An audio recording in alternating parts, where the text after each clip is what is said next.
School کی گھنٹی بجتے ہی سب بچے خوشی سے باہر آنے لگے۔ ہنسی مذاق شور شرابہ، ہر طرف خوشی کا سماں تھا۔ احمد بھی اپنے دوستوں کے ساتھ باہر آیا، اس کے چہرے پر بھی مسکراہٹ تھی۔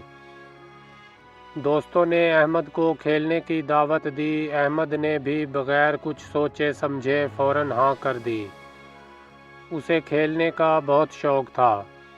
پارک میں بچے کہکے لگا رہے تھے، احمد بھی ان کے ساتھ کھیل میں مگن تھا۔ کبھی فٹ بال، کبھی پکڑن پکڑائی، کھیلتے ہوئے وقت کا پتہ ہی نہ چلا۔ سورج ڈھلنے لگا، شام ہونے کو آئی، مگر احمد کو کوئی فکر نہ تھی۔ اسے یاد ہی نہ رہا کہ گھر جا کر ہوم ورک بھی کرنا ہے۔ وہ کھیل میں اتنا کھو گیا تھا کہ وقت گزر گیا اور گھر دیر سے پہنچا۔ احمد تھکا ہارا گھر پہنچا، اس کی ماں دروازے پر پریشانی سے اس کا انتظار کر رہی تھی۔ جیسے ہی احمد کو دیکھا، فکر مند لہجے میں بولی، بیٹا اتنی دیر کہاں لگا دی؟ میں پریشان ہو گئی تھی۔ احمد نے شرمندگی سے سر جھکا لیا اور وہ کوئی بہانہ بھی نہ بنا سکا۔ ماں نے نرمی سے کہا، بیٹا وقت کی قدر کرنی چاہیے، تمہیں معلوم ہے نماز اور پڑھائی دونوں کا وقت گزر گیا۔ احمد نے سر ہلا کر حامی بھری، لیکن دل میں سوچا کل سے وقت کی پابندی کروں گا۔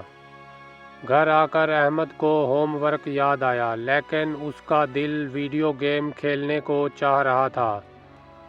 اس نے سوچا پہلے تھوڑا کھیل لیتا ہوں، پھر ہوم ورک کر لوں گا۔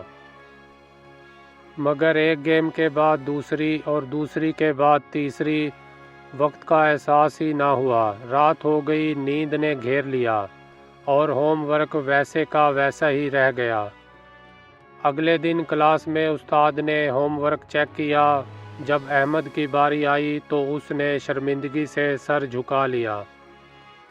استاد نے سخت لہجے میں کہا، احمد تم نے ہوم ورک کیوں نہیں کیا؟ احمد کے پاس کوئی جواب نہیں تھا۔ پوری کلاس خاموشی سے اسے دیکھ رہی تھی۔ اس کی آنکھوں میں شرمندگی اور دل میں پچھتاوا تھا۔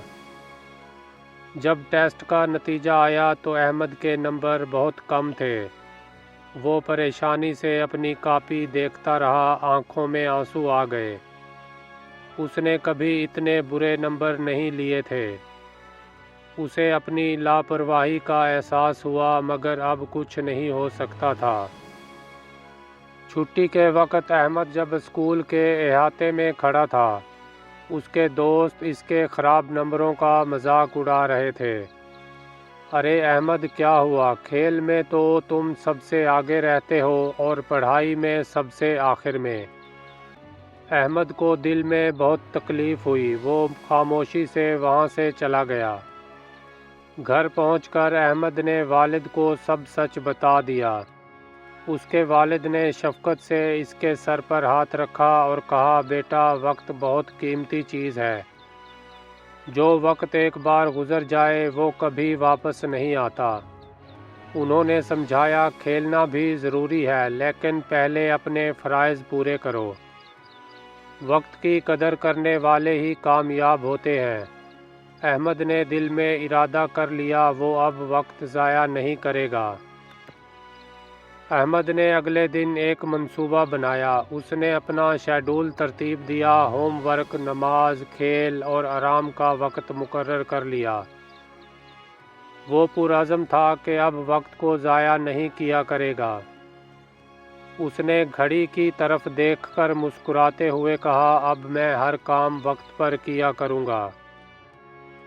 اسکول سے آتے ہی احمد نے پہلا کام اپنا ہوم ورک مکمل کیا۔ وہ پوری توجہ اور محنت سے پڑھائی کرنے لگا۔ اب وہ پہلے اپنے فرائض پورے کرتا اور پھر کھیلنے جاتا۔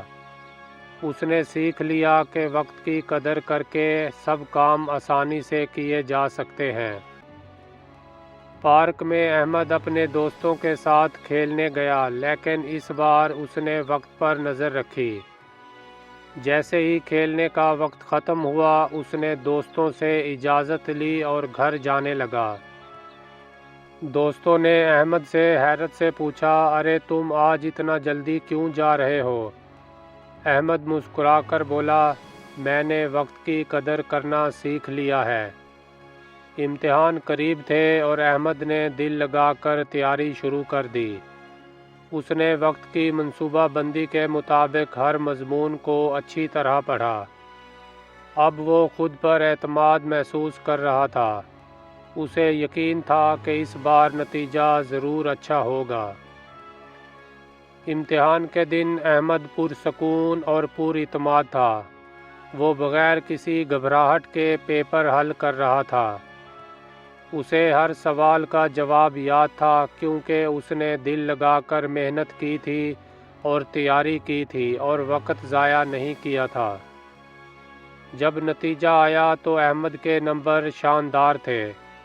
وہ خوشی سے جھوم اٹھا۔ دوستوں نے بھی مبارکباد دی اور استاد نے بھی اس کی تعریف کی۔ اسے یقین نہیں آ رہا تھا کہ وقت کی قدر کرنے سے واقعی اتنی کامیابی مل سکتی ہے۔ گھر آ کر احمد نے اپنے والدین کو اپنا نتیجہ دکھایا۔ والدین کی آنکھوں میں خوشی اور فخر تھا۔ احمد کے والد نے اسے گلے لگا کر کہا، بیٹا یہ سب وقت کی قدر اور محنت کا نتیجہ ہے۔ احمد نے مسکراتے ہوئے جواب دیا، اب میں ہمیشہ وقت کی قدر کیا کروں گا۔ یہ کہانی ہمیں سبق سکھاتی ہے، وقت کی قدر کرنے والے ہمیشہ کامیاب ہوتے ہیں۔ جو آج کا کام کل پر چھوڑ دیتے ہیں وہ پچھتاتے ہیں۔ وقت کی منصوبہ بندی سے ہم اپنی زندگی کو بہتر بنا سکتے ہیں۔